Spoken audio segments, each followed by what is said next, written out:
ನನಗೆ ತಿಳಿದಿಲ್ಲ ಈಗ ಯಾರ ಬಳಿ ಎಷ್ಟು ಸಮಯ ಉಳಿದಿದೆ. ವರ್ಷ ಇಡೀ ನೀವು ಏನು ಮಾಡಿದ್ದೀರಿ, ನೀವೆಷ್ಟು ನೀರಲ್ಲಿ ಇದ್ದೀರಿ ಎಂದು ನಿಮಗೆ ಸರಿಯಾಗಿ ತಿಳಿದಿದೆ. ವರ್ಷವಿಡೀ ನೀವು ಏನನ್ನಾದರೂ ಮಾಡಿದ್ದೀರಿ ಮತ್ತು ನೀವು ಏನು ಮಾಡಲಿಲ್ಲ ಎಂದು ಹೇಳಿದರೆ ಹೇಗೆ? ಎಲ್ಲರಿಗೂ ಅವರ ಕರ್ಮದ ಫಲ ಸಿಗುವುದು. ಯಾವಾಗ ಇಯರ್ ಸ್ಟಾರ್ಟ್ ಆಗುತ್ತದೆ ಆವಾಗ ನಾವು ಹೇಳುತ್ತೇವೆ ಏನೆಂದರೆ ಇಡೀ ವರ್ಷ ನಮ್ಮ ಮುಂದೆ ಇದೆ, ಈಗ ಬೇಡ. ಮತ್ತೆ ಹೇಳುತ್ತೇವೆ 8-9 ತಿಂಗಳು ಬಾಕಿ ಇದೆ, ಈಗ 5 ತಿಂಗಳು ಇದೆ, ಸಾಕು. ಈಗ 3 ತಿಂಗಳು ಮತ್ತೆ ಉಳಿದಿದೆ, ಅವಸರ ಬೇಡ. ಮತ್ತೆ ಈಗ ಹೇಳುತ್ತೇವೆ ಬ್ರೋ ಒಂದೇ 1 ತಿಂಗಳು ಇದೆ, ಏನು ಮಾಡಲಿ? ಏನೇ ಆಗಲಿ 1 ತಿಂಗಳಿದೆ, ಮತ್ತೆ 10 ದಿನ ಉಳಿಯುತ್ತದೆ, ಮತ್ತೆ 2 ದಿನ ಉಳಿಯುತ್ತದೆ, ಮತ್ತೆ 1 ದಿನ. ಹೀಗೆ ಕೂಡ ಆಗುತ್ತದೆ. ಮರುದಿನ ನಿಮ್ಮ ಎಕ್ಸಾಮ್ ಇರುವುದು ಮತ್ತು ಇದು ಒಂದು ನ್ಯೂ ಎಂಡಿಂಗ್ ಲೂಪ್. ಶಾಲೆ ದಿನಗಳಲ್ಲಿ ಕೂಡ, ಶಾಲಾ ದಿನಗಳ ನಂತರ ಪ್ರತಿಯೊಂದು ಕ್ಷೇತ್ರದಲ್ಲಿ ನೀವು ಹೀಗೆ ಮಾಡುವಿರಿ. ಈಗ ಆಗಿ ಹೋದ ವಿಷಯದ ಬಗ್ಗೆ ಮಾತನಾಡುವುದರಿಂದ ಯಾವುದೇ ಪ್ರಯೋಜನವಾಗುವುದಿಲ್ಲ. ಆದರೆ ಈಗ ನಿಮ್ಮ ಬಳಿ ಸಮಯ ಉಳಿದಿದ್ದರೆ ಆ ಉಳಿದಿದ್ದ ದಿನಗಳಲ್ಲಿ ನಿಮ್ಮ 100% ಕೊಡಿ. ಯಾಕೆಂದರೆ ನಾನು ನನ್ನ ಸಮಯದಲ್ಲಿ ಒಂದು ವಿಷಯ ಒಬ್ಸರ್ವ್ ಮಾಡಿದೆ. ಎಕ್ಸಾಮ್ಗೆ 10 ದಿನ ಉಳಿದಿದೆ, ಆದರೆ ಆ 10 ದಿನಗಳಲ್ಲಿ ಮತ್ತು ಎಕ್ಸಾಮ್ನ ನಡುವಿನ ಪ್ರತಿಯೊಂದು ಪೇಪರ್ನಲ್ಲಿ ಯಾವುದಾದರೂ ಹಾಲಿಡೇ ಇರುವುದು.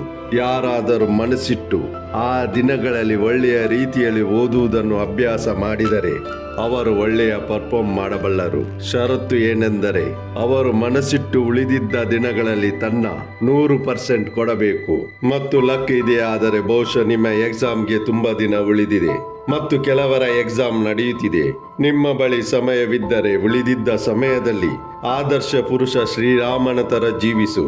ಏನು ಇದರ ಅರ್ಥ? ಶ್ರೀರಾಮನ ತರ ಜೀವಿಸು.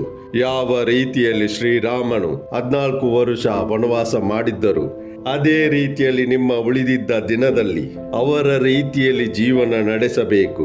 ಅವನು ರಾಜ್ಯ, ಸಿಂಹಾಸನ, ಐಶ್ವರ್ಯ, ಆರಾಮದ ಜೀವನ, ಒಳ್ಳೆಯ ಭೋಜನ, ಕಂಫರ್ಟ್ ಎಲ್ಲವನ್ನು ಬಿಟ್ಟಿದ್ದರು. ನೀನು ಕೂಡ ಬಿಟ್ಟು ಬಿಡು ಸ್ವಲ್ಪ ದಿನಗಳವರೆಗೆ. ನಿನ್ನ ಕಂಫರ್ಟ್ ಝೋನ್, ಹೆಚ್ಚು ಹೊತ್ತು ನಿದ್ರಿಸುವುದು, ಹರಟೆ, ಮಾತುಕತೆ, ಸೋಷಿಯಲ್ ಮೀಡಿಯಾ, ಮೋಜು ಮಸ್ತಿ ಮಾಡುವುದು, ಜಂಕ್ ಫುಡ್ ಇದೆಲ್ಲವನ್ನು ಸ್ವಲ್ಪ ದಿನಗಳವರೆಗೆ ದೂರ ಇಡು. ಬೇಡ ಎಂದು ಹೇಳು. ನಿನ್ನ ದಿನದ 1 ಗಂಟೆ ಎಕ್ಸ್ಟ್ರಾ ಉಳಿಸು. 1 ಗಂಟೆ ಕಡಿಮೆ ನಿದ್ರೆ ಮಾಡು. ಒಂದು ವೇಳೆ 8 ಗಂಟೆ ನಿದ್ರೆ ಮಾಡುತ್ತೀಯಾದರೆ 7 ಗಂಟೆ ನಿದ್ರಿಸು. 7 ಗಂಟೆ ನಿದ್ದೆ ಮಾಡುತ್ತೀಯಾದರೆ 6 ಗಂಟೆ ನಿದ್ರಿಸು. 6 ಗಂಟೆ ನಿದ್ದೆ, 2 ಗಂಟೆ ಸ್ನಾನ ಇತ್ಯಾದಿಗಳಿಗೆ. ಈಗ ಉಳಿದಿದೆ 16 ಗಂಟೆ. ನನಗೆ ತಿಳಿದಿದೆ 16 ಗಂಟೆ ಯಾರು ಕೂಡ ಓದಲು ಸಾಧ್ಯವಿಲ್ಲ. ನಾವು 3 ಗಂಟೆ ರೆಸ್ಟ್ ಮಾಡಲು ತೆಗೆದುಕೊಂಡರೆ ಉಳಿದಿದೆ 13 ಗಂಟೆ. ಉಳಿದ 13 ಗಂಟೆಯನ್ನು ಬಿಡು. 3 ಗಂಟೆ ನೀನು ಯಾವುದಾದರೂ ಅದರ್ ಆಕ್ಟಿವಿಟೀಸ್ ಮಾಡಿದರೆ ಉಳಿದಿದೆ 10 ಗಂಟೆ. ತುಂಬಾ ಪ್ರಯೋಜನಕ್ಕೆ ಬರುವುದು ಆ 10 ಗಂಟೆ. ನೀನು ಎಲ್ಲಾ ಫೋಕಸ್ನ ಜೊತೆ 10 ಗಂಟೆ ಮನಸ್ಸಿಟ್ಟು ಓದಿದರೆ ಅದು ತುಂಬಾ ಪ್ರಯೋಜನ ಆಗುವುದು ನಿನಗೆ. ನಿಮ್ಮಲ್ಲಿ ಕೆಲವು ಮಂದಿ ಇದನ್ನು ಕೂಡ ಯೋಚಿಸುತ್ತಾರೆ, ಈಗ ಟೈಮ್ ಉಳಿದಿಲ್ಲ, ಈಗ ಓದಿ ಏನು ಮಾಡಲಿ? ಇದೆಲ್ಲವೂ ನೆಪಗಳು ಮಾತ್ರ. ನೀವು ಯೋಚಿಸಿ ನೋಡಿ, ನಿಮ್ಮಲ್ಲಿರುವುದು ಸಮಯ. ನಿಮ್ಮ ಸ್ಕ್ರೀನ್ ಟೈಮ್ ಅಷ್ಟನ್ನು ಬುಕ್ ರೀಡಿಂಗ್ ಟೈಮ್ ಅಥವಾ ಸ್ಟಡಿ ಟೈಮ್ ಮಾಡಿ. ಖಂಡಿತ ನೀವು ಎಲ್ಲವನ್ನು ಓದಿ ಮುಗಿಸುವಿರಿ. ನನ್ನ ಮೋಟಿವೇಶನ್ ನಿಮಗೆ ಒಂದು ಕಿಕ್ ಕೊಡುವುದು, ನಿಮ್ಮಿಂದ ಸ್ಟಾರ್ಟ್ ಮಾಡಿಸುವುದು. ಆದರೆ ಸೆಲ್ಫ್ ಡಿಸಿಪ್ಲಿನ್ ನಿಮ್ಮಿಂದ ಕಂಟಿನ್ಯೂ ಮಾಡಿಸುವುದು. ಮುಂದೆ ಬರುವ ಕೆಲವು ದಿನ ತುಂಬಾ ಎಫರ್ಟ್ ಬೇಕಾಗುವುದು. ಆ ಎಫರ್ಟ್ ಅನ್ನು ಕಾರ್ಯರೂಪಕ್ಕೆ ತರಲು ಒಂದು ಒಳ್ಳೆಯ ಡಿಸಿಪ್ಲಿನ್ ಬೇಕಾಗುವುದು. ಪ್ರತಿ ಬಾರಿ ಓದಲು ಕುಳಿತಾಗ ಬುಕ್ ಮುಚ್ಚಲು ಮನಸ್ಸು ಬರುವುದು, ಫೋನ್ನ ಕಡೆಗೆ ಕೈ ಹೋಗುವುದು, ಯೋಚನೆ ಬರುವುದು ಏನಾದರೂ ಮಾಡಲು. ಅದರಿಂದ ಮೈಂಡ್ಗೆ ಮಜಾ ಸಿಗುವುದು.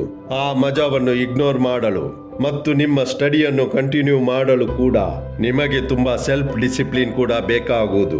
ಒಂದು ವೇಳೆ ಆ ಲೆವೆಲ್ನ ಡಿಸಿಪ್ಲಿನ್ ಮೇಂಟೈನ್ ಮಾಡಿದರೆ ಜಯವು ನಿಮ್ಮದಾಗುವುದು. ಮುಂದಿನ ಬರುವ ದಿನಗಳಲ್ಲಿ ಈ ಚಾನೆಲ್ನಲ್ಲಿ study tips, study motivation video ಬರುವುದು.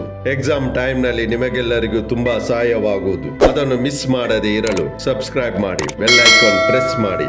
ನಾನು ನಿಮ್ಮನ್ನು ಭೇಟಿಯಾಗುತ್ತೇನೆ ಮುಂದಿನ ವಿಡಿಯೋದಲ್ಲಿ.